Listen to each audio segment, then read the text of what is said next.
Nous sommes à la fin de l'été. Nous sommes dans une grande ville, la capitale des Gaules, le lieu de lutte éternelle. Il est 22h, 22h30. Vous courez tous les trois dans un escalier en béton, descendant d'une pièce. Neyla, tu as à la main un parchemin, serré dans ta main, un parchemin dans une couverture en cuir. Au-dessus de vous, vous entendez des pas bottés des militaires et vous entendez des fusils automatiques se charger. Vous venez de cambrioler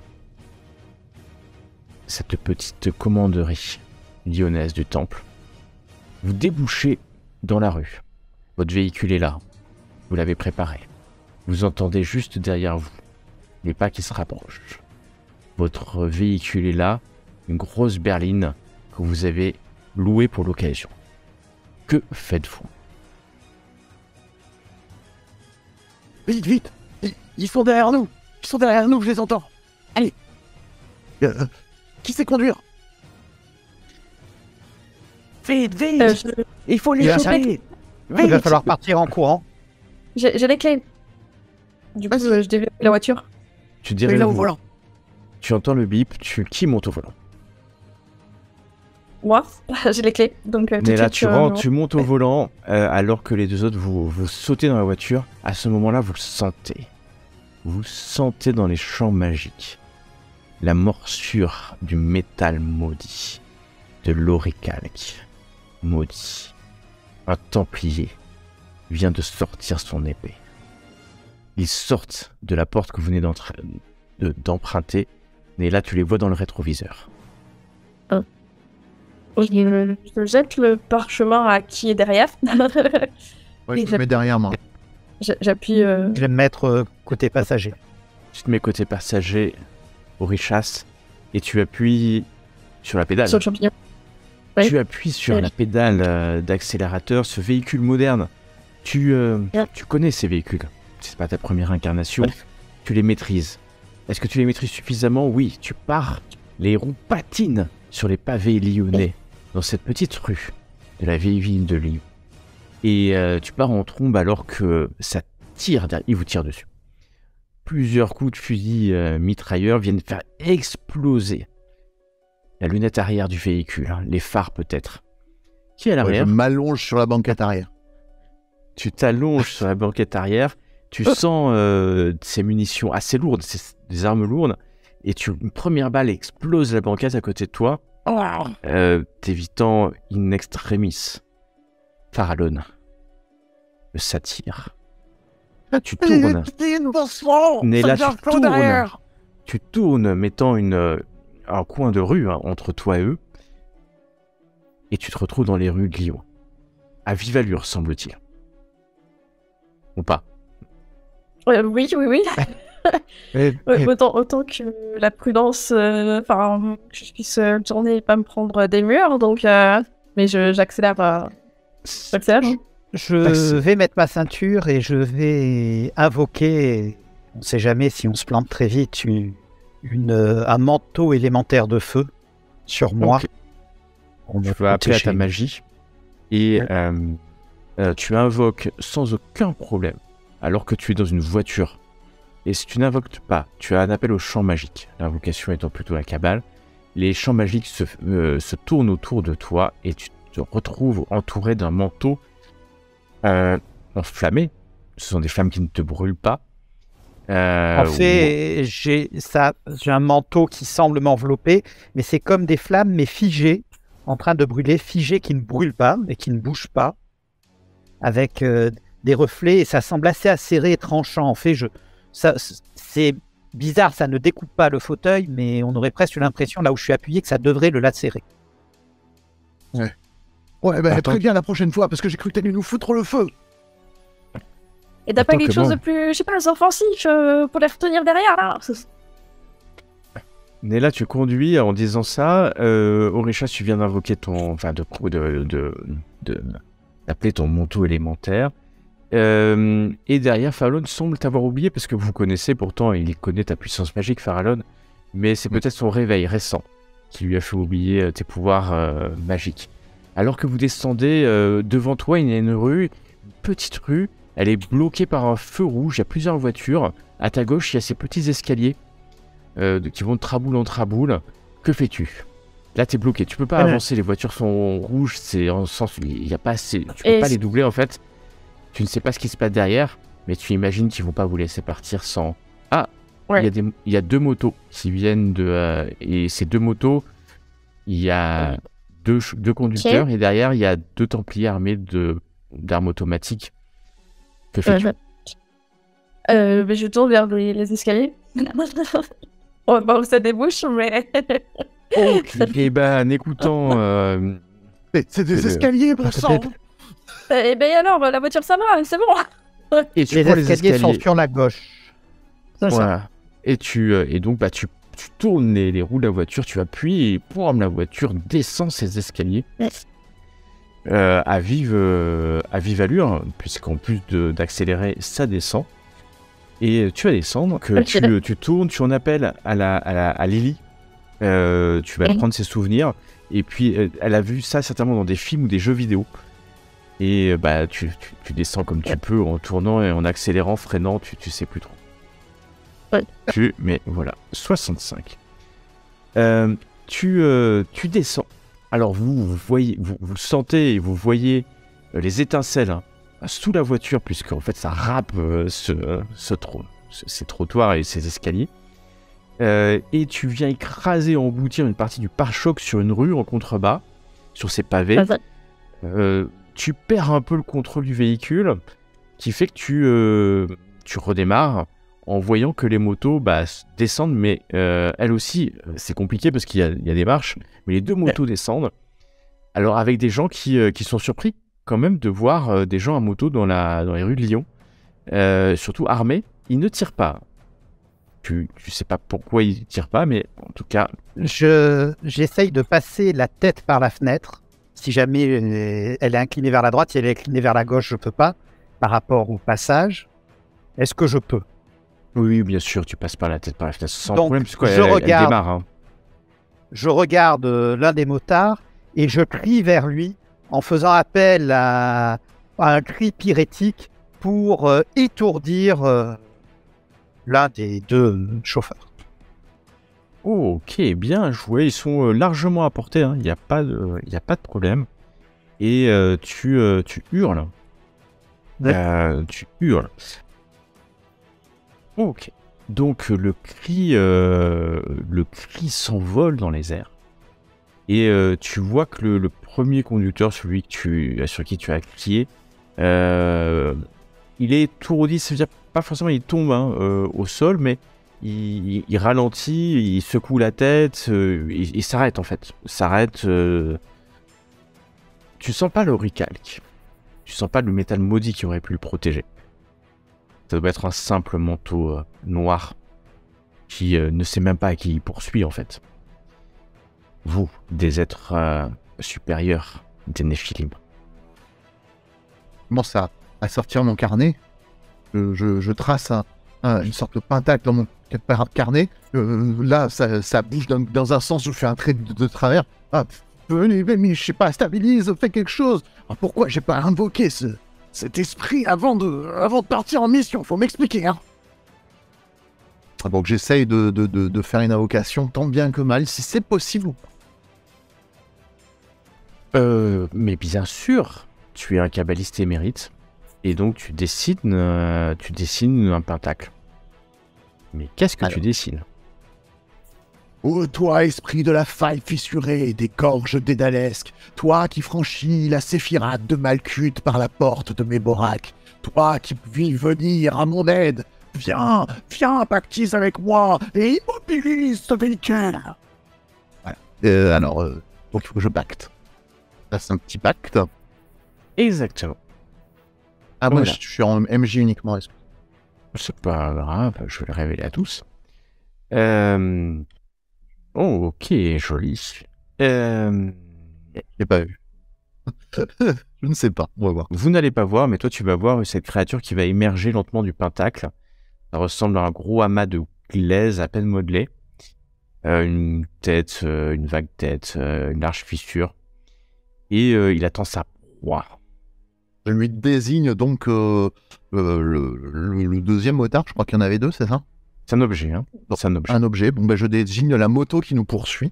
D'accord. Et je rends l'objet inamovible. Inamovible.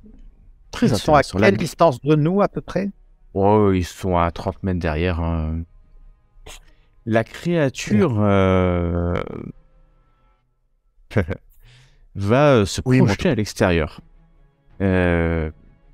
Quasiment instantanément. Sa magie va se projeter. Toi, tu vas la voir. Hein, alors que les 2 autres, vous la voyez pas. Et va recouvrir d'une glaise invisible la moto. Les 2 motards vont être projetés dans les airs. Le premier vient s'écraser contre un mur. Vous continuez à rouler, donc toi tu vois ça par le rétroviseur. Hein. Et là tu vois un des conducteurs, tu ne sais pas pourquoi la moto, enfin tu imagines pourquoi la moto s'est immobilisée d'un coup. Les premiers s'écrasaient sur le mur, le deuxième roulait, mais à une vive allure par terre, il se relèvera pas à ton avis. Hé, Neyla, c'était l'esprit fissuré des gorges d'Alesque. Ah, fabuleux. Oui, je sais. Très bien. Vous roulez, vous les avez tracés, c'est sûr.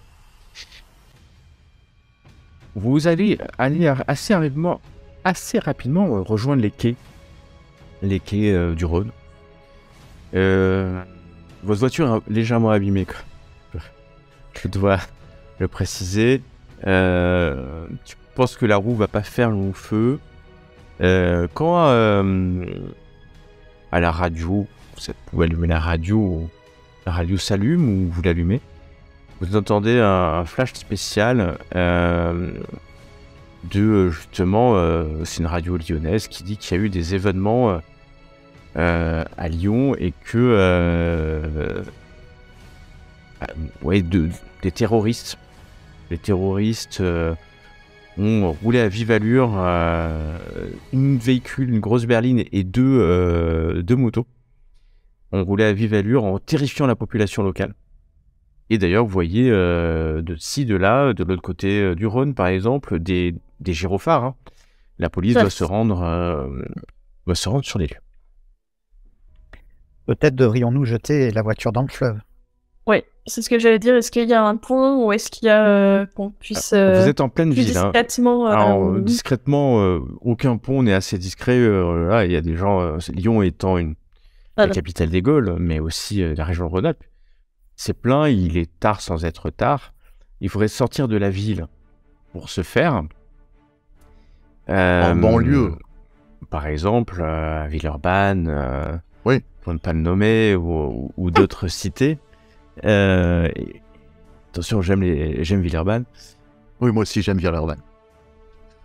Quand tous les 2, vous savez pourquoi vous êtes ici. Ça fait maintenant quelques mois. Vous savez d'ailleurs à quoi sert, et tous les 3, hein, vous savez à quoi sert le focus que vous venez de dérober. Et vous savez que vous êtes attendu et qu'une personne ici pour vous aider, c'est de vous rejoindre l'incunable souveraineté, qui est une librairie dans les vieilles rues de la vieille cité de Lyon, où le docteur Parangon peut vous aider. Parce que vous savez que c'est la paix éternelle dans l'incunable souveraineté. Nul ne peut utiliser la violence, qu'il soit templier, miste ou néphilim, et que là-bas vous pourrez être en sécurité. Bon, c'est là-bas, je pense. Qu'est-ce que tu repenses, Neyla? Ah oui, j'essaie de me repérer dans la ville où je suis, parce que là, j'ai tourné d'un coup pour échapper aux motos, mais savoir un petit peu où je suis par rapport à... Tu connais bien Lyon, et tu vas rejoindre cet endroit. Très vite, quand tu vas rentrer dans les rues du vieux Lyon, c'est la nuit. Hein. Ah bah. Tu vas rentrer dans cette zone qui est un mystère pour vous, hein, qui entoure l'incunable souveraineté, qui est un lieu où les habitants et les habitantes ne voient pas les phénomènes particuliers magiques, ou sont habitués. Peut-être est-ce un reflet d'Arcadia, ou vous ne savez quoi encore. Et donc tu vas te garer non loin dans un petit parking, non loin de l'incunable souveraineté, où tu sais que tu pourras en savoir un peu plus sur ce focus que vous poursuivez depuis quelques semaines dans ce qu'on appelle la guerre éternelle à Lyon. Il voit s'opposer les champions éternels des différentes sociétés secrètes, et des arcanes majeures et des arcanes mineures, et que le docteur Parangon, qui est le maître des lieux, ou est-ce lui, ou est-ce d'autres personnes qui sont maîtres de ces lieux, vous vous garez sur un petit parking, un petit arbre, il fait nuit, quelques lanternes dans ce vieux Lyon, et puis vous allez rejoindre cette porte, cette petite ruelle, cette petite raboule, j'ai envie de dire, qui amène à la porte de l'incunable souveraineté, un bâtiment hors du temps, d'une architecture étrange. C'est pas la première fois que vous venez ici. C'est un endroit que vous avez pu déjà fréquenter, qui est un endroit plein de mystères, puisqu'il y a une bibliothèque, c'est une librairie, mais c'est un lieu de rencontre neutre pour les membres de la guerre éternelle. Il y a des lumières à l'intérieur, et la porte est fermée comme à son habitude, bien sûr. Et pourquoi est-elle fermée? Puisque il est tard, le soir, il n'y a aucune raison que cette porte soit ouverte. Oh, je vous dis, une poursuite comme ça, on n'en a pas fait souvent. Oh, c'est fabuleux. Il manque plus qu'un petit nectar d'ambroisie pour savourer tout ça. Ah, j'espère qu'à l'incunable, ça va bien se passer. Ah, mais on se débarrasse pas de la voiture avant? De toute façon, c'est un lieu neutre, non? Donc, ouais, vous savez ici que de toute manière, la voiture, elle n'est plus vraiment à Lyon. D'accord. Elle est à Lyon sans être à Lyon. Il n'y aura pas de policiers qui vont venir ici. Non, et même mais si... les arcanes mineures vont peut-être venir ici, et même si elles ne peuvent rien faire pour nous, elles vont repérer qui on est. Effectivement, ça c'est possible. C'est toujours bassement terre à terre. Mais écoute, va la jeter, enfin je sais pas, garde-la à l'extérieur de la ville, dans la banlieue, et tu nous rejoins pendant qu'on sera en train de fêter ce tour d'un bon verre d'ambroisie. Je vais faire cela. Orichas, alors que tu te dis ça, tu te rappelles parfaitement des 2 caméras que vous n'avez pas pu détruire quand vous êtes rentré dans la commanderie. Tu t'en rappelles parfaitement, surtout quand tu courais dans cet escalier, que tu as vu la caméra devant toi, qui était juste derrière, et qu'en fait, vous êtes passés un par un devant cette caméra. Tu penses même que je me suis arrêté pour sourire? Sans cagoule, car nous n'avions pas pu en mettre.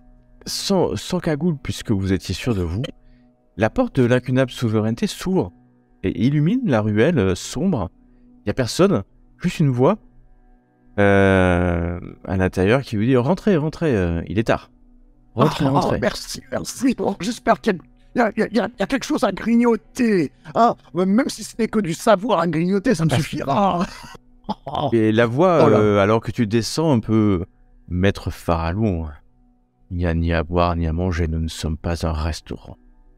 Ah, hélas. Mais déjà, si vous pouvez nourrir mon intellect, je serais ravi. Ah, oh là. Nelly, elle a des talents de conductrice, j'ai jamais vu ça. Et quant à Orichas, il nous a mis le feu dans la voiture. Oh, que d'aventure. Pour ceux qui veulent rentrer, ceux qui rentrent, vous rentrez dans l'incunable souveraineté.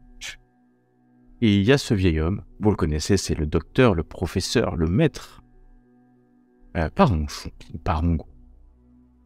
Rentrez. Il a un pentacle? Ah, il faut que tu... Alors, tu peux passer en vision K.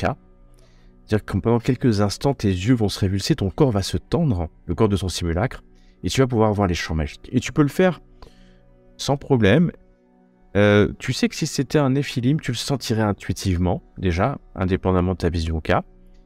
Mais si tu passes en vision K, tu peux le faire, ça peut être impoli. Pas forcément pour un Néphilim.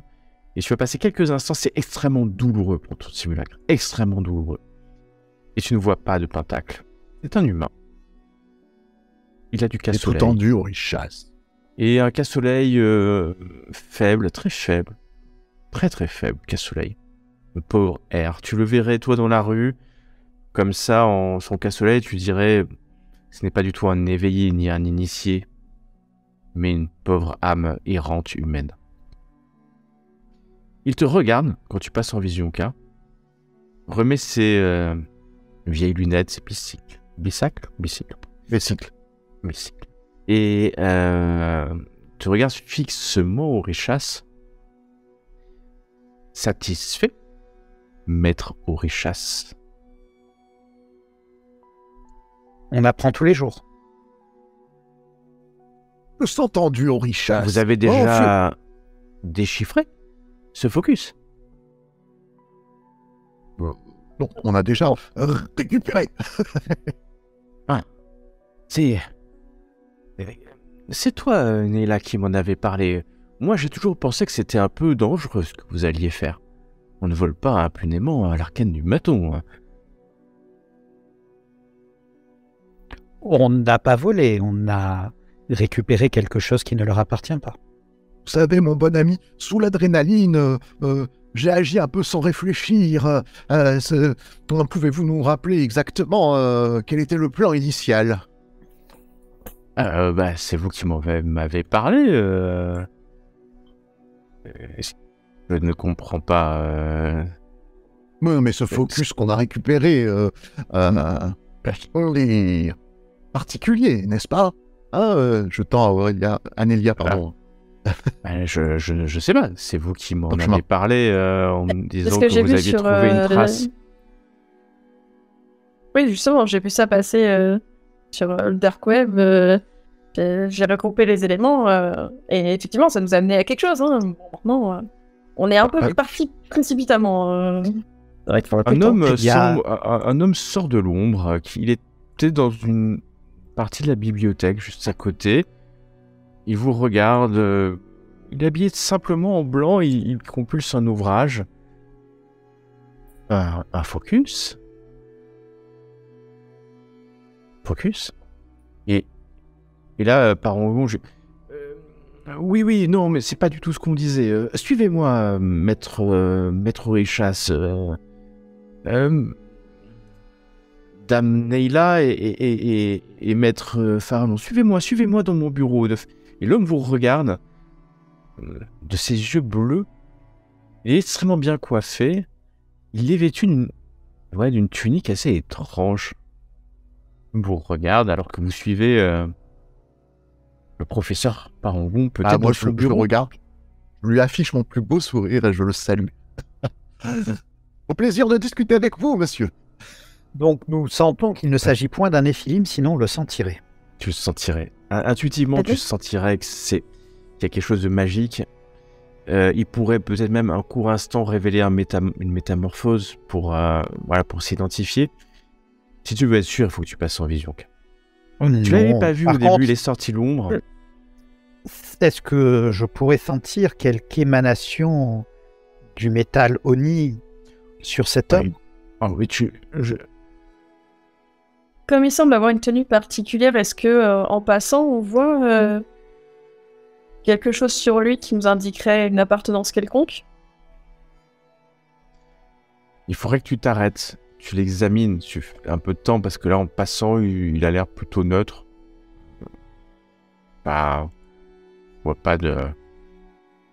Ok, comme je suis plutôt à l'aise avec quand même les humains et j'aime bien apprendre aussi d'eux, je vais lui faire un sourire et être un peu plus...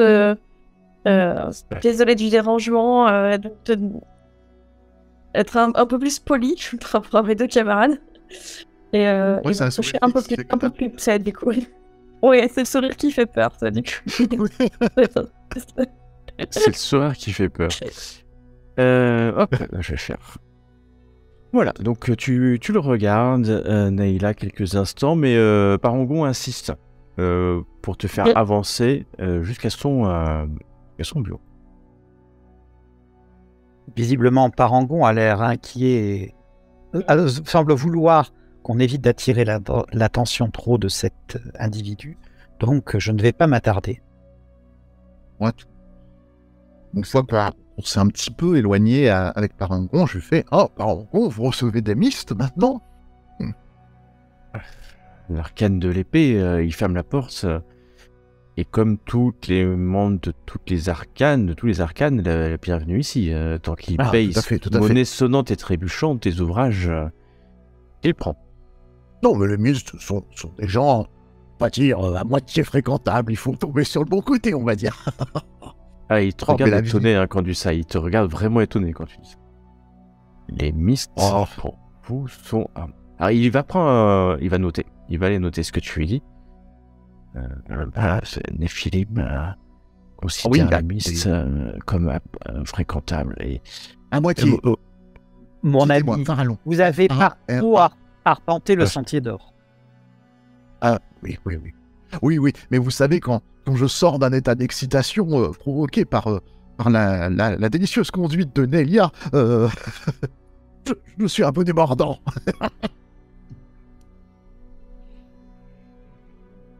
Alors, ce focus, vous savez bien que moi, je ne sais qu'en faire. Hein. Nelia, dis-nous de quoi il en retourne. Tiens, tu me l'avais donné vite fait. Je le redonne, moi, tu sais, j'étudie, mais après toi. Je suis un peu plus lent. Je reprends le parchemin, et je le déplie pour vérifier si c'est bien les rumeurs que j'avais entendues. Ouais, a priori, en plus, il était protégé dans un coffre. Là, donc ça doit être ce que tu as entendu. Et tout de suite, tu peux avoir un instant de... tu vois que c'est un focus, tu le sens. C'est un focus de magie, ça c'est sûr. Mais qu'est-ce qu'il te faudrait étudier cela. Peut-être puis-je vous prêter mon concours afin d'essayer de voir si je peux en tirer quelque information dans un temps modéré. Oui, je pense que c'est mieux. J'avais une chance sur deux. De toute façon, les deux intellectuels, c'est vous deux. Tu vas dérouler ça sur la table.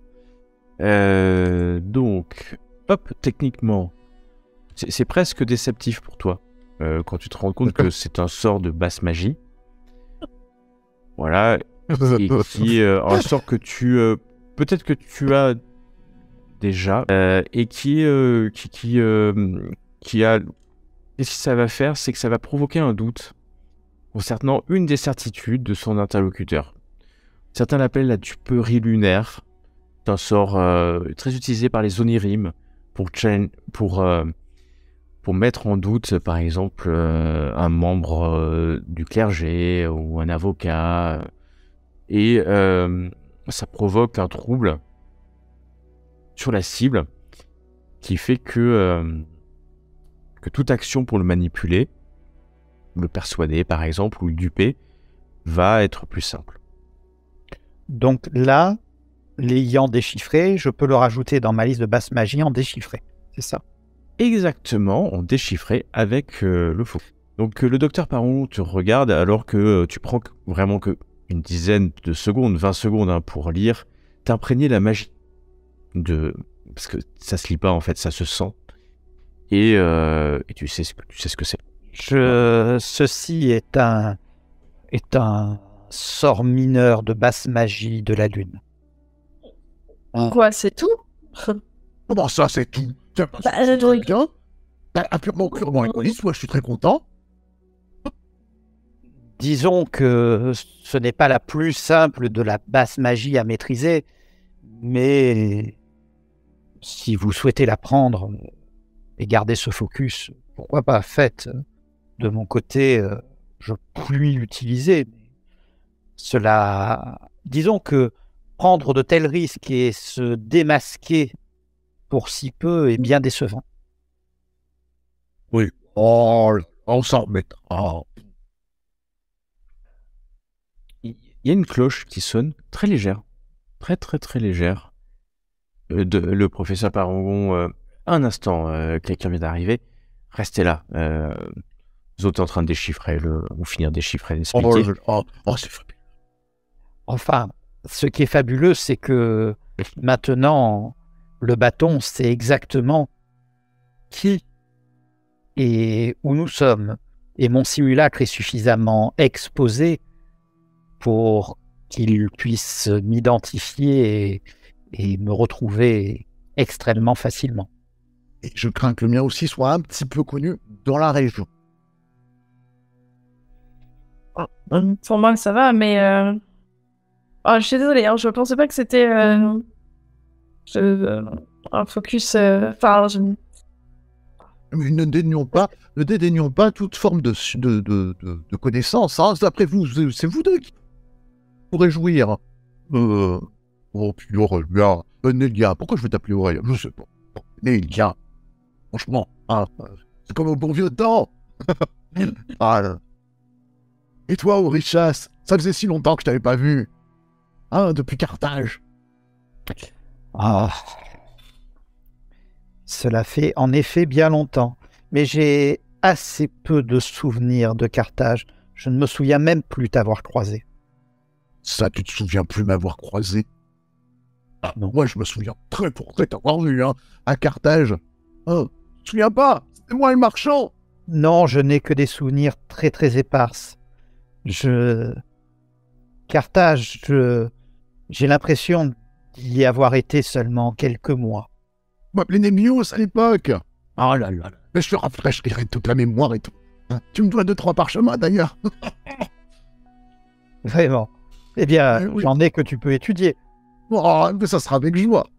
Alors, quand vous devisez, Parangon revient, mais il est pas pareil. Ses yeux qui étaient marrons sont rouges. Complètement rouges. Et il vient s'asseoir sur le fauteuil derrière le bureau. Vous regarde profondément, vous voyez que ses yeux brûlent comme une flamme, ou 2 flammes, puisqu'il y a 2 yeux. Mais à qui ai-je l'honneur? C'est à nous de poser la question. Je fais 2-3 pas de recul, un peu méfiant. Il se redresse. Tu es chez moi. Présente-toi à moi. Ou sois banni.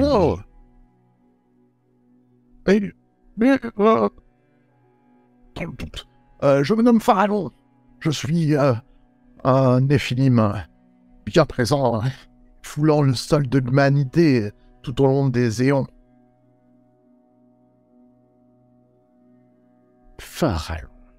Je t'ai déjà rencontré. Et tu vois qu'il passe en vision K. Ses yeux se révulsent. Et il te regarde quelques instants et se rassied. Ses yeux redeviennent toujours rouges, rouges brûlants. Pharaon. T'ai-je rencontré la dernière fois? Vous savez, je me suis baladé. Mais toujours dans la joie et la bonne humeur. Je me rappelle maintenant. Les Esséniens. Vous y étiez. Et je sens me souvenir de ce que... J'étais pas le seul à être là. Toi aussi. Tu étais là. Quel est ton nom? Il se tourne vers toi, Néla. Je suis pas sûre de vouloir vous le donner. Quel est le vôtre? Il met la main sur le bureau. Sa main se transforme en patte de lion et griffe le bureau. Ici, tu es chez moi. Parle ou sois banni de ma demeure. Mon nom est Nelia.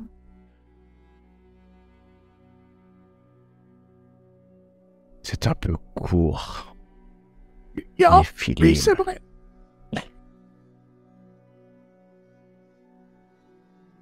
Nayla.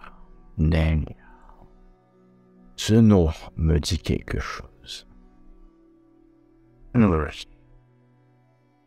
Tu étais aussi... Ah oui. était ensemble, oui. Intéressant. Tu l'as dû l'oublier peut-être. Tu l'as oublié? Tu te rappelleras un jour ou l'autre. Traître. Je regarde Nelia d'un côté, en penchant la tête un peu de nerf en fait. J'ose Mais l'épaule, hein, parce que... Qui n'a jamais trahi pour la recherche de... Et toi, il se tourne vers toi, Orishas. Je suis Orishas, le phénix qui cherche à se tenir aux côtés des fléaux de l'Orichalque. Je n'ai pas connu les Esséniens, ou du moins je ne m'en souviens pas, et je passe en vision. Tu vas me faire un test de cas élémentaire, s'il te plaît. Ah bah raté, pas de beaucoup. Ok, Orishas, alors que tes yeux se passent en vision K, ton simulacre tombe dans les pommes. Tu t'affales au sol. Tu sens, toi, ton pentacle est toujours là, hein, et t'es passé en vision K. La puissance magique qui était devant toi a fait défaillir ton simulacre. Mais tu l'as senti un court instant qu'il y avait devant toi une créature, un néphilim, hein, c'est un néphilim, d'une puissance magnifiée. Trop rapide pour te rendre compte de ce qui ça pouvait être. T'as pas pu voir le pentacle en détail. En tout cas, ton simulacre n'a pas supporté la puissance magique de cette vision. Vous voyez, hein, le corps du simulacre de Richesse tomber. Ah, je me hurle, hein. Et tu vois ses yeux qui saignent. Vous voyez ses yeux, de Bastien Vélo. Je me rue sur lui pour immédiatement tenter de... Vu l'endroit où on est, sans réfléchir, en fait, je fais une rapide régénération pour essayer de contrer ce qui l'affaiblit. C'est pas physique, c'est mental. Ah bah, je fais une grande purification. Orishas, tu vas t'en sentir, tu vas reprendre le contrôle de ton simulacre assez rapidement. Il te faut quelques longues secondes pour reprendre le contrôle de ses nerfs, de son système cérébral. Mais tu vois qu'il y a une faille. Il y a une faille. Je vais la dire, j'allais dire le néphilim qui est en face, parce que c'est un néphilim pour toi. T'as légèrement écarté à sa vision de ton simulacre. Et donc... c'était pour savoir, avec un petit peu mes connaissances sur le savoir ésotérique sur les cousins, donc d'autres créatures affiliées au Néphilim. J'essaie de comprendre ce qu'il est en fait en face, parce qu'on a vu qu'il a une transformation partielle. Il a semblé avoir pris possession du corps. C'est une métamorphose, hein, donc pour toi c'est un Néphilim, mais la métamorphose elle est pas classique. C'est pas un cousin. C'est clairement un néphilim. Okay. Après, quelle métamorphose, quel métamorphe plutôt, pas évident. Et quand vous avez vu tomber Orishas, pas sûr que vous ayez vu qu'il a essayé de passer en vision K, ça a été quasiment instantané. Faudrait que toi tu passes en vision K, tu peux. Laissez pas seul.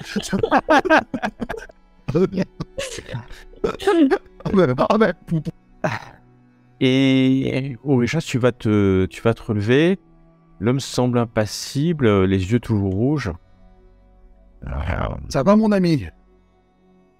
Une fraternité vous lie, non? Oui. Je n'ai pas souvenir d'avoir vu un tel niveau, un tel pentacle, ou d'avoir entrevu depuis bien longtemps. Ça, mais tu es magnifique, ton pentacle est tellement flamboyant toi-même. C'est sûr que ce n'est pas en suivant les routes divergentes de la lune maudite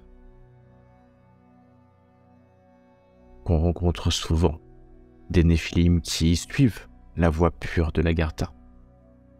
Orichas. Et Jas, petit coquinou, nous aurait caché que tu as suivi quelques savoirs impies. mon nom, on le réclame haut et fort. Et je ne suis pas un savoir impie, mais notre rôle est de continuer cette guerre et de chasser ce métal. Et que je sache, ils se sont sacrifiés pour le faire. Je t'aime, mon frère déchu pour ça. Même s'il faudra que je te chasse si un jour tu passes vers nos cousins maudits. Non, ne parlons pas de choses si déprimantes, voyons.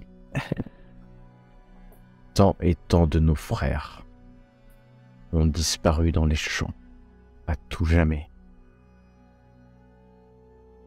Et une petite larme Là, de flamme qui coule le long de sa joue. je baisse le regard pour la première fois, je suis un petit peu plus sombre. Ce qui a été défait doit pouvoir être refait. Il n'y a que lorsque l'on refuse et que l'on arrête de chercher que l'on a perdu quelque chose.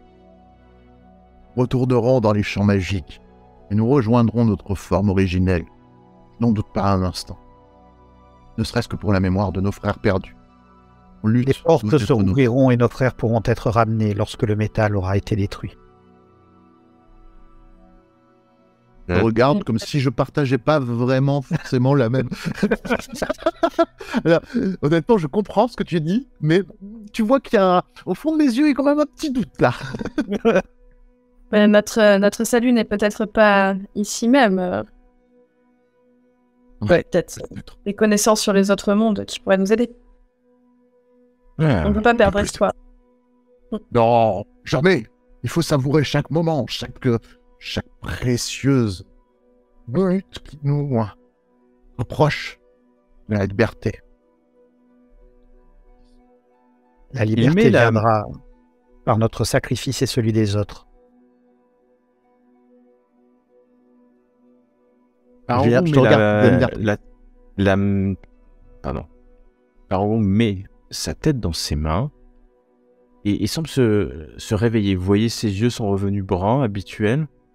Il vous regarde. Alors, ce focus. Un focus de magie mineure. Ouais. Ah bah, très bien. Gardez-le. J'étais à l'instant, je viens de... Oui, c'est pas grave. Sentez-vous bien? Vous avez eu comme un moment d'absence. Oui, c'est pas grave. Ça m'arrive comme ça de temps en temps. C'est rien, Parangon, c'est juste le propriétaire des lieux qui a pris possession de votre corps pour s'adresser à nous. Peut-être que vous pourriez d'ailleurs nous éclairer sur... qui est le propriétaire des lieux. Bah, c'est moi. Enfin, oui, peut-être. Mais j'étais avec dans la salle et j'ai de là. Le temple vous a identifié, chers amis. J'ai essayé de montrer le plus beau de mes profils, mais... En effet. Je vais... Il faut vous mettre au vert, non? Je crains que cela ne soit impossible. C'est en salé. Quelques jours, tout du moins. Oui. T'avais une idée de où nous pourrions aller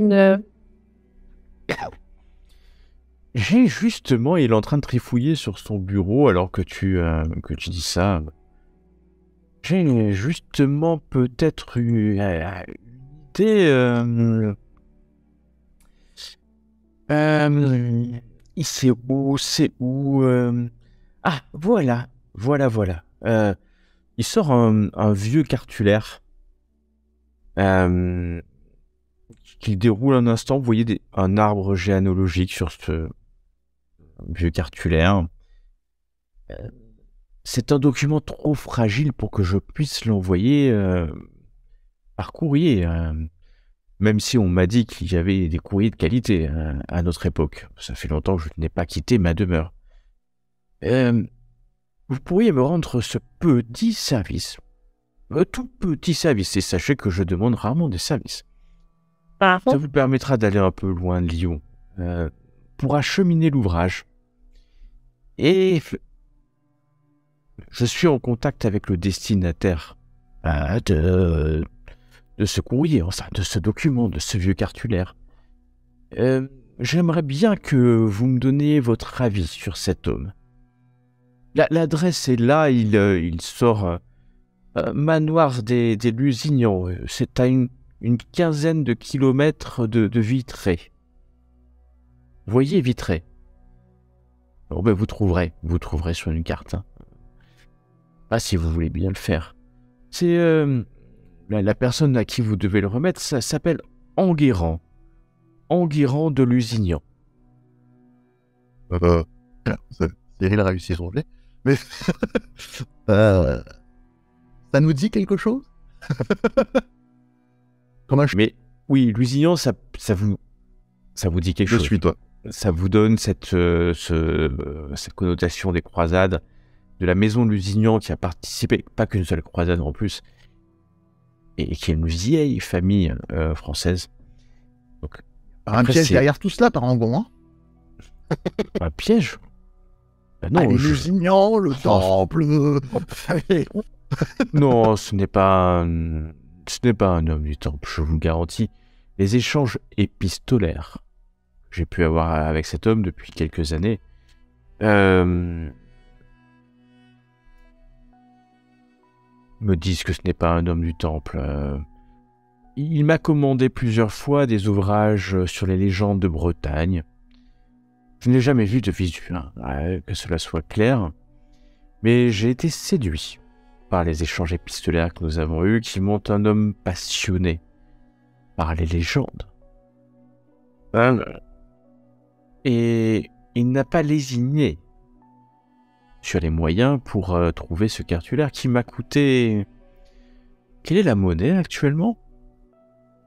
Alors ça c'est à chaque fois, hein, depuis le cycle d'argent, tout ça a tellement changé, je crois que c'est l'euro. L'euro, oui,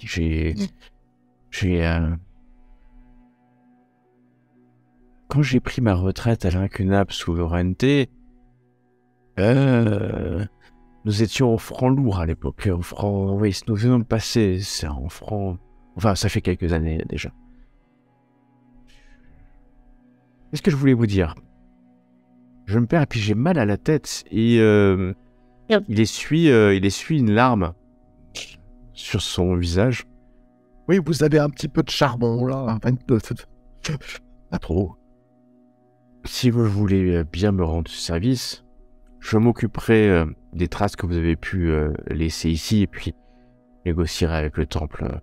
Je m'approche pour examiner ce cartulaire qu'il a déplié et essayer de comprendre. Déjà, de ressentir s'il y a quelque chose qui en émane.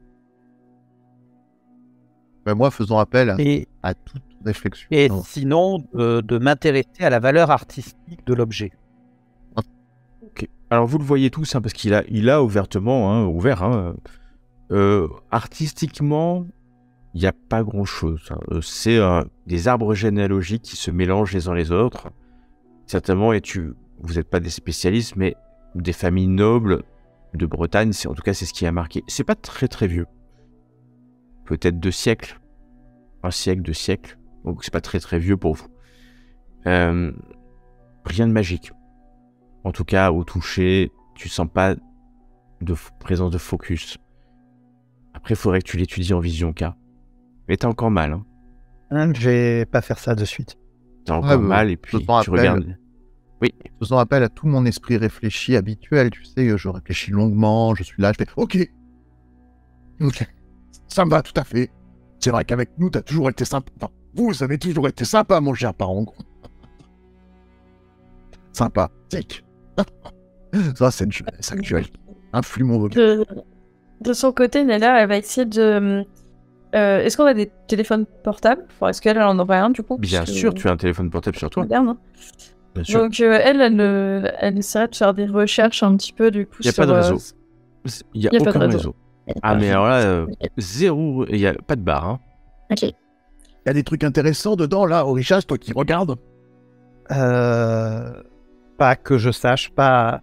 En tout cas, rien qui n'apparaisse dans le monde terne que voient les humains. Veux-tu que je sacrifie un peu de moi-même pour regarder au-delà? C'est vrai que tu as du mal à t'en remettre. Je pense qu'il n'y a plus de danger à le faire. Ah, allez, on y va. Allez, je prépare. Hop. Je passe en vision K. Tu passes en vision K. Les champs magiques sont totalement calmes dans ce bureau, il n'y a vraiment rien. Le cartulaire n'émane rien de particulier. Mais vraiment rien. Et tu repasses très vite avec la vision de ton simulacre pour éviter la souffrance. Sinon, j'en profite pour contempler mes compagnons. J'aime bien un petit peu contempler la beauté de leur pentacle. Je fais souffrir un petit peu mon simulacre, mais ça vaut le coup quand même, hein, parce que c'est mes frères et les voir sous leur vraie forme, c'est plutôt tu contemples le magnifique pentacle de Nelia. Une hydrime avant tout, c'est bien connu, et dont le K-élément d'eau dominant virevolte autour du simulacre qu'elle a emprunté, c'est un bien grand mot, dont l'esprit a anéanti sous le joug de ce néphilim. Et mais tu veux de manière si agréable et si belle, on lui pardonne. Exactement. Et tu vois aussi le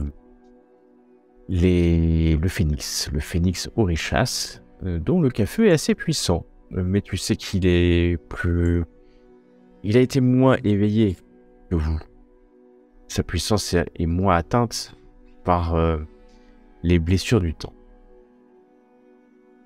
Mais à part votre perfection occulte et par tout ce que vous irradiez de bienfaits autour de vous, il n'y a rien. Cartulaire et tout ce qu'il y a de plus cartulant. Oh. Vous cherchiez quelque chose, maître Faralo? Ah oui, je cherchais pour voir s'il y avait quelques sources occultes ou s'il y avait quelques magies dissimulées derrière ce cartulaire. Ah, il n'y a que vous qui pouvez le dire. Hein. Eh ben, rien du tout, je suis sûr de Parangon. Parangon.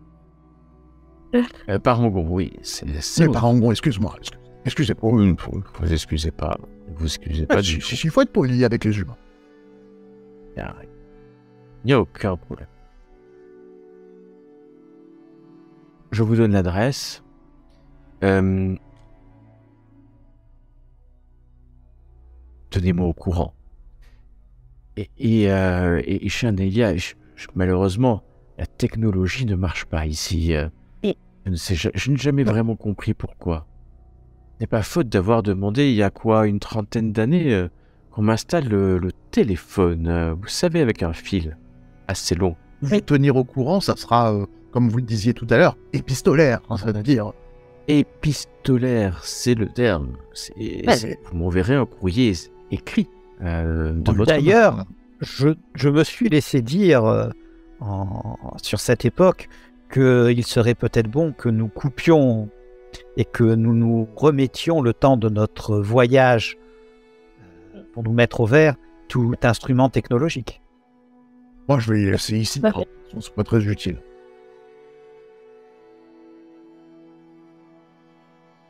Ah non. Oui, j'ai quelqu'un... oui, excusez-moi. Je me rappelle. J'ai une...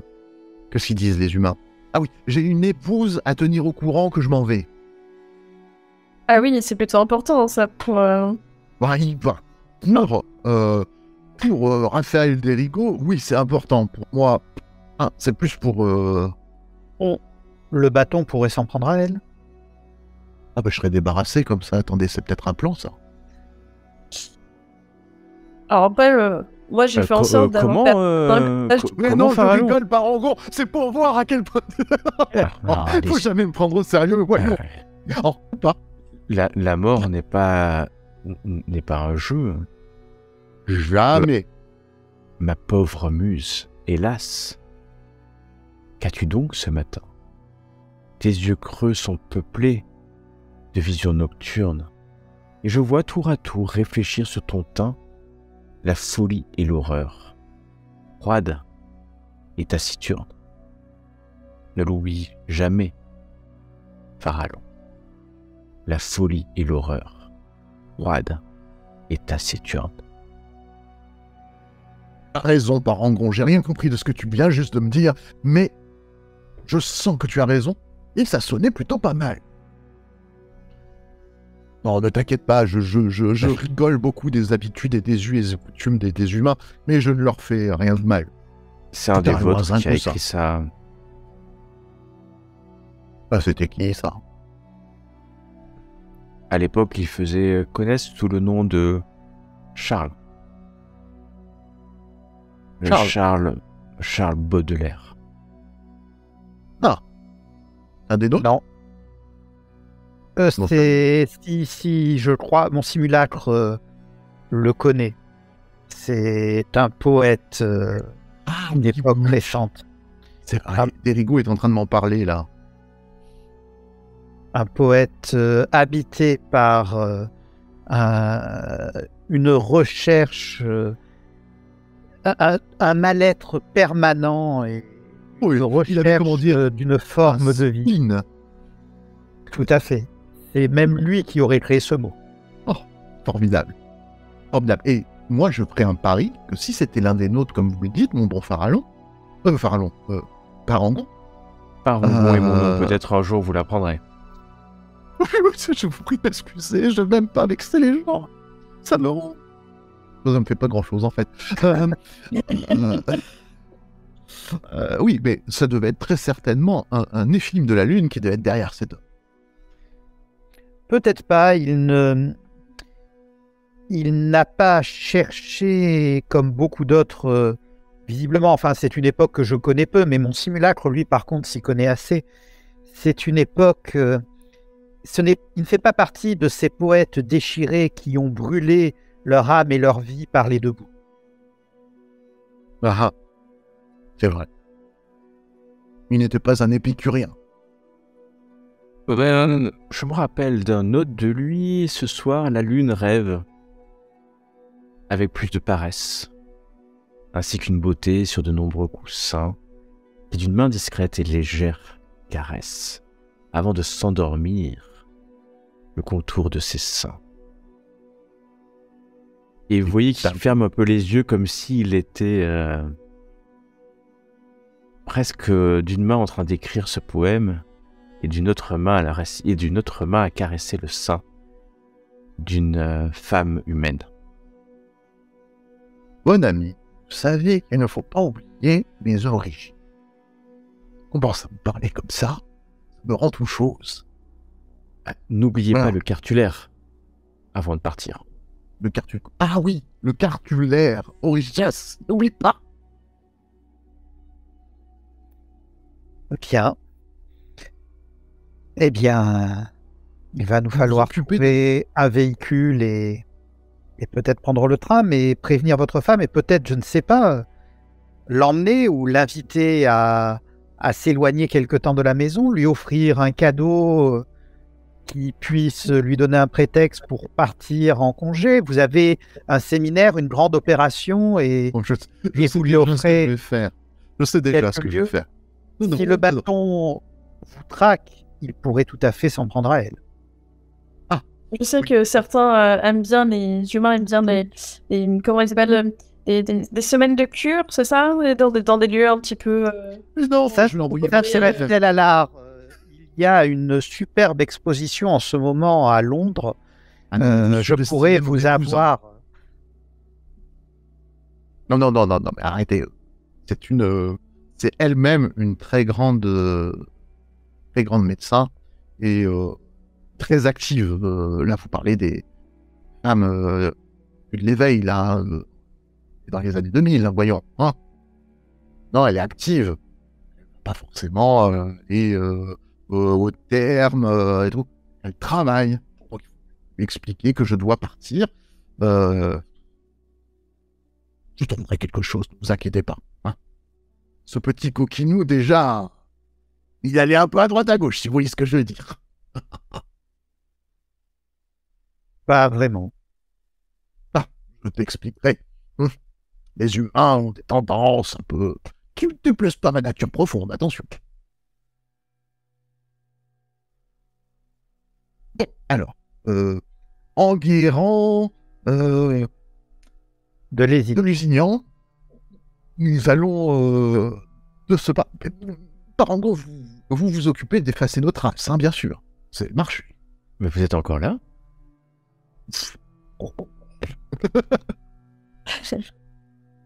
On y va. Vous allez sortir, récupérer la voiture d'un de vos simulacres, celle que vous voulez. Surtout un chauffeur, quand je ne pense pas conduire souvent par moi-même. Ouais. Donc vous allez prendre le véhicule de quelqu'un d'autre. Un petit utilitaire, hein, ça peut faire assez. Ça peut être un utilitaire, bah, vous pouvez louer un. C'est très bien, un utilitaire, ça va se partout. Et sans problème. Et nous allons, puisque une journée va vous suffire pour régler des excuses nécessaires à vos absences.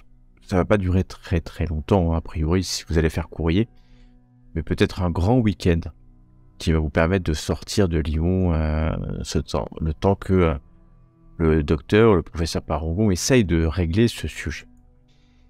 Et nous allons pouvoir nous diriger vers Vitré-Fougères, où vous allez trouver sur la carte ce manoir de Lusignan en pleine forêt, hein, à quelques kilomètres à peine de Fougères, et non loin de Vitré. Vous êtes ce qu'on appelle aux portes de la Bretagne, puisque c'est en Bretagne.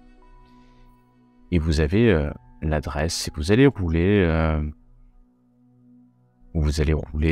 peut-être de longues heures nécessaires à traverser toute la France profonde, et vous éloigner le plus possible de Lyon et de sa guerre éternelle entre les arcanes, pour arriver ce jour-là en Bretagne.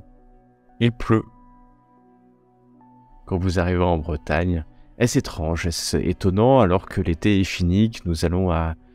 le mois d'août c'est terminé, et l'automne n'est pas encore là, quoique les premières feuilles des arbres majestueux de ces forêts, non loin de Fougères et de Vitré, commencent à légèrement devenir plus marron, des teintes plus automnales, alors que vous quittez la route nationale pour emprunter des départementales de plus en plus cabossées, en suivant sur le GPS, puisque les téléphones portables fonctionnent ici, la destination du manoir de Lusignan.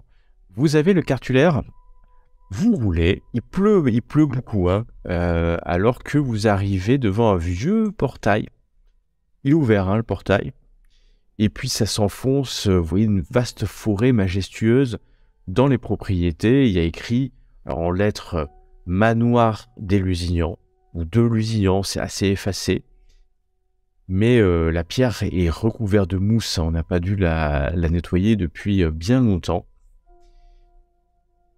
Rien ne vous empêche de rentrer dans la propriété, en fait même tout vous invite à rentrer dans cette propriété, alors que la pluie tombe, les nuages sont bas ce jour-là.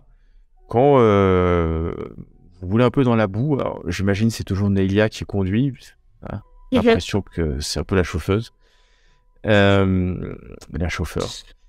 Et vous allez arriver au manoir de Lusignan alors qu'il pleut, il fait sombre. C'est la fin d'après-midi, ce qui explique peut-être cette luminosité assez basse. C'est pas du tout, mais alors pas du tout accueillant. Vous garez, même la rue, hein, la route, le chemin de terre, de boue qui vous amène là est pas entretenu. Les plantes, les ronds sont poussés. Et puis le lierre monte sur ce... Il y a une petite lumière quand même. Il montre qu'il y a quelqu'un qui vit là. Et une silhouette apparaît sur le perron devant vous. Une silhouette...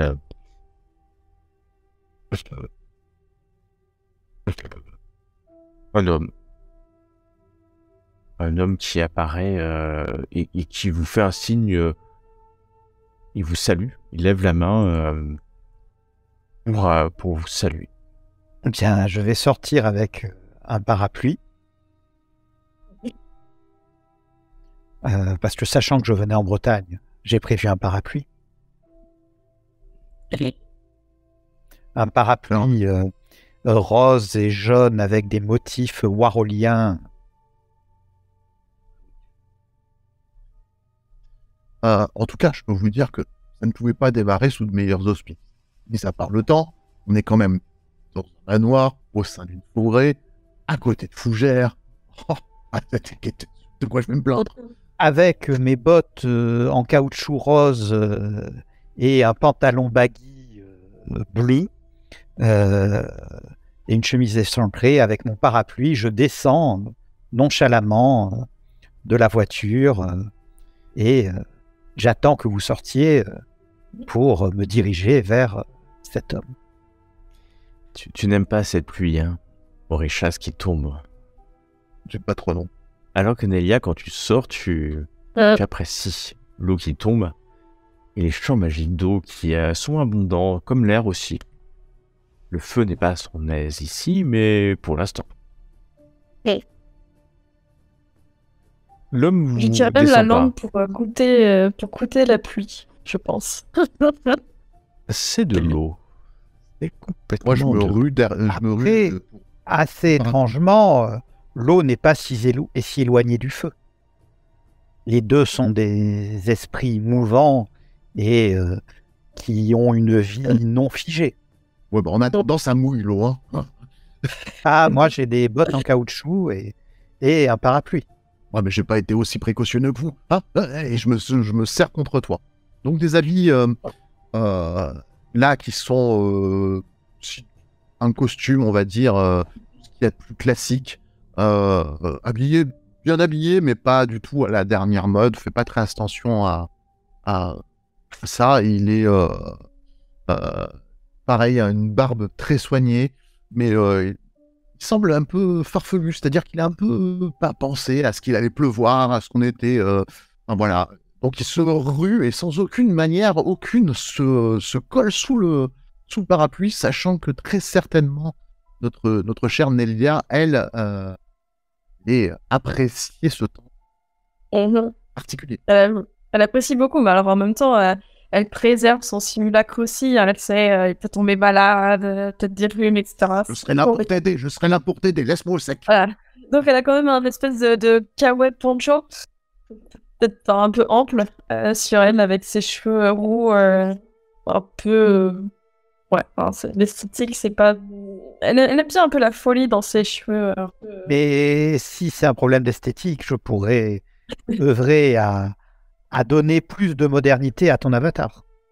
Non, moi j'ai vu ce qu'il peint. Ouais, il n'y a pas besoin. Non, non. Et donc c'est Farallon... ça c'est ce que peint mon simulacre. Moi-même, j'ai eu une époque plus classique, si vous préférez. C'est Farallon qui tu pars en premier, donc sous les traits du docteur Raphaël Derigo. C'est vrai. Et c'est bien les traits du docteur Raphaël Derigo que cet homme, hein, en haut du perron, va voir. Oui, tout à fait. Suivi de Lily Perrin, une jeune humaine aux cheveux roux, et de Bastien Rello, un artiste contemporain bien habillé, avec effectivement des chaussures roses, hein, des bottes roses, hein, qui dépareillent légèrement, mais qui donnent une teinte de couleur dans cette atmosphère que nous allons appeler très sombre, puisque vous avez l'impression d'être dans un vieux manoir, presque en train de s'écouler, pas en train de s'écouler, mais peut-être pas loin quand même. Voilà, nous sommes pour l'instant. Et donc, Farallon, tu t'approches, l'homme te regarde monter, un œil un peu étonné, le moins qu'on puisse dire, de vous voir là, et tu vois qu'il est bien habillé. Il est bien habillé, plutôt même très très très bien habillé. Monsieur de Lusignan, je présume.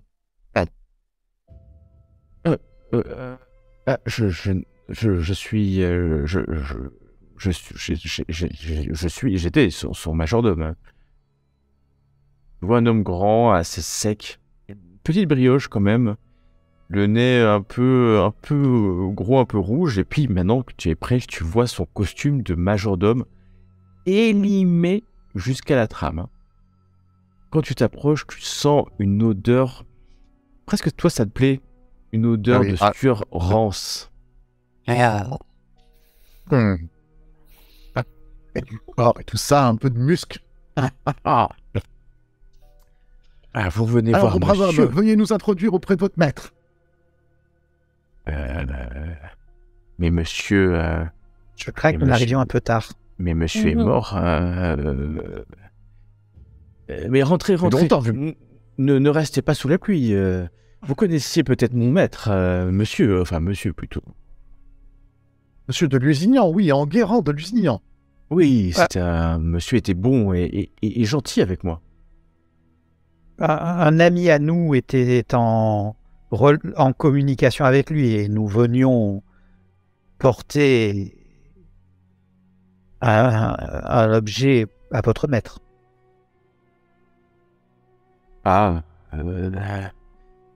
Oui, mais mon maître est décédé. Je suis vraiment... ça fait un peu plus d'un mois que monsieur de Lusignan a été victime de sa congestion cérébrale. Rentrez, il va fermer la porte derrière vous. Si vous voulez bien...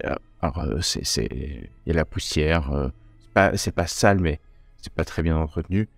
Vous voyez un salon à côté où il y a la cuisine ou un salon, mais le salon est froid. La cuisine, il y a un feu de cheminée dans la cuisine, et puis il va plutôt se diriger vers la cuisine. Monsieur Lusignan, Enguerrand de Lusignan, il s'est éteint.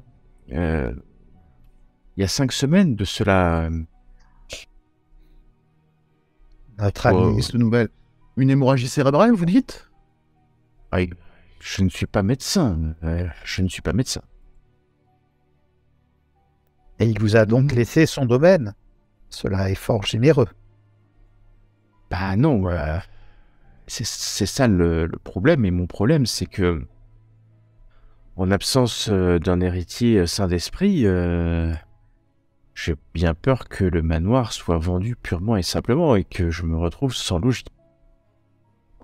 Pourquoi sain d'esprit? Il a quand même un héritier? Oui, monsieur avait une fille. Donc, c'est simple. Elle n'est pas saine d'esprit. Excusez-moi, mais qui êtes-vous exactement? Nous sommes des personnes qui ont été envoyées par un ami de monsieur de Lusignan pour lui mettre l'objet qu'il lui avait demandé. D'ailleurs, mais quoi comme objet? Je regarde en fronçant un petit peu, tu vois, un petit peu les sourcils, un objet de collection que nous devions lui amener et que nous avons avec nous. Encore un de ces objets qu'il commandait de partout et qui lui était livré pour ses recherches. C'est ça? Tout certainement. Des arbres généalogiques bretons. Ah, c'est exactement ça. Si monsieur m'avait écouté, il serait encore vivant. Ça faisait 2 ans qu'il s'abîmait dans ses recherches. Et il n'en quittait point son bureau. Et je devais moi-même à lui amener à manger pour qu'il... Voilà. Il faut dire qu'il avait... je peux le comprendre. Pauvre homme. Il y a 4 ans, quand il a dû interner Géraldine, il s'est posé des questions et il a commencé il y a à peu près 2-3 ans ses recherches fiévreuses sur l'histoire de sa famille. Et je lui disais qu'il allait se perdre. J'avais beau lui amener sa soupe le soir pour qu'il mange convenablement et 1 fois par semaine de la viande. Monsieur ne roulait pas sur l'or. Hein. Il dépensait tout son argent dans ces documents. Une fois, j'ai dû en payer un. Je vous le dis, c'était plus de 6 000 € ce document. C'est vous qui l'avez payé pour votre... J'ai dû faire en sorte qu'un chèque lui soit remis. Vous cherchez un nouvel emploi parce que ça m'intéresse. Alors là, il te regarde. Vous voulez acheter le manoir? Regarde un petit peu. Il faudrait que j'en fasse un petit peu le tour avant quand même. Moi, si je voulais, je vous fais faire le tour. Hein. Vraiment pas de problème. Qu'est-ce que vous en pensez, mes amis? Bien, regardons. Et puis, si nous pouvons, si vous souhaitez l'acquérir ou acquérir une partie de ces pièces, ce qui permettrait à notre hôte de voir venir un peu plus sereinement lui qui s'est sacrifié pour son maître, pourquoi pas? Et quoi, les décisions sur un coup de tête, moi c'est pas trop mon genre, ça m'intéresse vraiment. C'est au milieu de la forêt, à côté de Fougères, je vous ai dit. C'est un signe. Et si vous le souhaitez... J'ai dit quelque chose, tu vois, je me suis arrêté. Si vous le souhaitez, et si vous voulez essayer la maison, vous pouvez même dormir 1 journée ou 2. Et ici, il n'y a pas de problème. Il y a suffisamment de chambres pour 3 convives. Voilà qui est follement excitant. Si vous me dites oui. Je regarde donc du coup Nelia, je me fais, tu sais, les gens qui... Ça va pas du tout avec l'avatar en plus. Hein, mais, est-ce que nous pourrions avoir accès aux recherches du coup? Si cela vous intéresse. C'est ça qui est quand même le plus intéressant. Je vous en prie, la bibliothèque est au 1er étage. Il y a 4 chambres. La chambre de monsieur. Je vous demanderai de ne pas dormir dans la chambre de monsieur. Et son corps reposait là encore il y a quelques semaines. C'est pas bien grave. Pardon. Non, rien. Non, monsieur, respectons cela. Et il y a le bureau. Montez. Moi, je vais préparer un petit. Il va se faire tard. Je vais lancer. Je peux pas vous proposer grand chose pour ce soir, mais je vais vous proposer un petit potage. Et je vais voir ce que je peux avoir comme fève. Que les choses soient honnêtes, car il n'est que juste, si nous restons quelques jours et que nous essayons, que nous participions aux frais. Et je sors une petite liasse d'argent. Pas non plus, je suis pas milliardaire, mais je sors un peu d'argent que je lui donne, donc on va dire 400 ou 500 €, qui devait être la moitié à peu près de ce que j'avais prévu pour les faux frais de notre escapade. Et je dis, tenez, pour les frais. Monsieur est généreux, ce week-end et pourvoir à la nourriture et à la vie de château. Parce qu'après tout, si notre ami est intéressé, il faut montrer... Il y a 500 €, je vais pas avec ça, je vais bien me nourrir. Hein. Alors que il va les prendre, c'est l'argent, il a pas l'air particulièrement surpris, il prend 500 €, et puis il va vous nourrir. Il vous laisse en fait librement vous déplacer dans le manoir. Hein. Voilà. Moi, ça serait une occasion de... une fois qu'il s'éloigne un peu, une occasion de faire un peu profil de bar. Aussi. Il y a pour ça. Et puis les petites recherches là que son maître a fait. Intérêt En fait, ce qui peut avoir un intérêt, c'est la folie de sa fille. Après, j'ai appris avec le temps que certains humains accumulaient beaucoup de choses et dedans, parfois, il y avait des petites pépites intéressantes. Et là, ça génère des accumulateurs. Disons que lorsqu'un humain, si nous en apprenons plus, lorsqu'un humain perd soudainement conscience, cela peut être soit qu'il perd son esprit, soit qu'il entrevoit une réalité à laquelle il n'est pas préparé. Ah ouais. Moi, je dis qu'il perd la tête, tout simplement. Vous savez, et après tout, la folie a souvent été le guide des artistes. Bon. C'est vrai. Et si sa famille était bien affiliée aux Templiers, peut-être qu'il est effectivement tombé sur quelque chose. C'est vrai. C'est vrai, tu marques un point. Nous pourrions peut-être utiliser ces ouvrages et en apprendre. On ne sait jamais, Enguerrand, il a marqué l'histoire, et si c'est un Enguerrand de la lignée d'Enguerrand, qui le premier?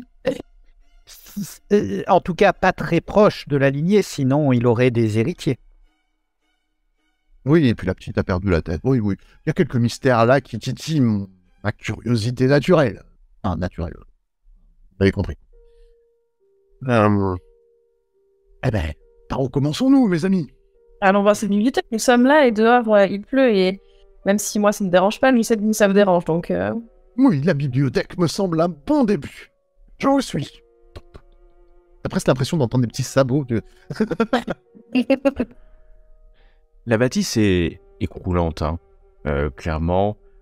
Vous allez voir que certaines fenêtres sont barricadées à l'aide de planches. Vous arrivez, le toit a perdu pas mal d'ardoises. Et la grosse cheminée centrale est tombée. Il reste que la cheminée de la cuisine. Il fait extrêmement humide dans cette maison. Et d'ailleurs, quand vous allez regarder le hall d'entrée, le papier peint des murs est cloqué, moisi par endroits. Les meubles sont recouverts de draps blancs, peut-être pour les protéger. Il fait très sombre. Et vous pensez qu'il y a des lumières électriques quand même, mais les ampoules sont nues. Vous montez l'escalier, c'est ça? Oui. Bah oui. Et pour aller vers la bibliothèque. Exactement. Quand vous arrivez, vous voyez que il y a plusieurs portes de chambres. Certaines sont ouvertes. C'est des chambres. Pareil, ils sont recouverts de draps blancs, les lits, pour les protéger, ainsi que les meubles.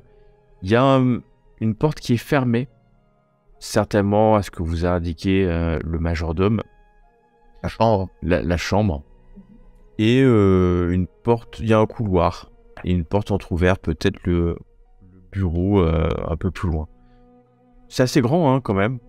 C'est assez grand. Et vous vous approchez au détour de ce premier couloir. Vous voyez une peinture, un tableau, un portrait plus exactement, accroché au mur. Vous passez à côté, puis la lumière assez blafarde de cette ampoule électrique vous éclaire une femme peinte. Il y a un titre en bas, Joséphine de Lusignan. Et clairement, Aurichas, tu vois que c'est une peinture du XVIIIe siècle. 18e siècle, tout de suite, au style. Et vous voyez tous les trois que, assurément, cette femme peinte est un onérime. Le métamorphe est proche du serpent, des yeux reptiliens, la pupille grise, argentée, une peau très pâle.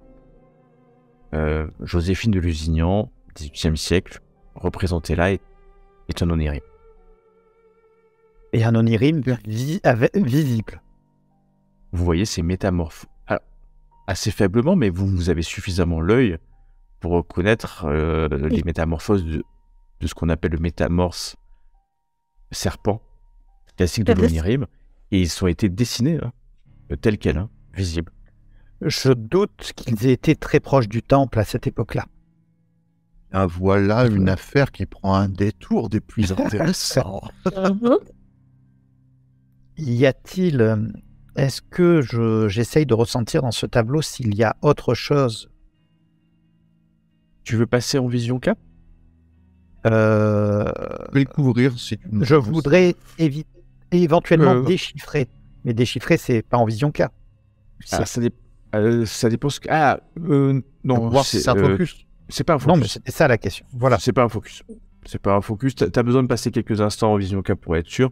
Il n'y a pas besoin de le protéger. Le majordome est toujours en bas. Il est pas du tout venu avec vous. Hein. D'accord. Il est en bas dans la cuisine. Il vous a laissé... même s'il n'y a personne, potentiellement, on augmente par toute manifestation, on augmente l'effet. Donc ouais, pour toi, c'est pas un focus. T'as pas l'impression que ce soit un focus. Puis, c'est... Je vais pas passer en vision car je vais juste me contenter d'essayer de... Moi, par contre, je vais passer, parce que c'est vrai que maintenant, quand je vois ça, en fait, je réfléchis un petit peu, et je vous annonce, enfin, je vous en parle, hein, je vous dis, je pense que je vais essayer d'exercer mes sens, pour voir un peu la réalité des lieux, ce qui c'est. Il y a peut-être un nexus ou un plexus dans le coin, hein, ou quelque chose de surnaturel qui serait intéressant de regarder. En pensez-vous? En RP, avec la vision K, c'est pas simplement sur une chose. Est-ce que ça dure plus longtemps et on se scanne par exemple? Ouais, c'est ton champ de vision. Ouais, ton champ de vision. Donc, Farhan... Oui, est-ce que ça va faire? Je leur demande leur opinion s'ils sont d'accord pour que je procède. Ce n'est peut-être pas urgent. Oui, nous pouvons encore attendre. Pas de problème. Tu t'adardes un instant hésitant à passer en vision K. Farhan, tout est sombre autour de toi. Tu es seul. La suite, la prochaine fois.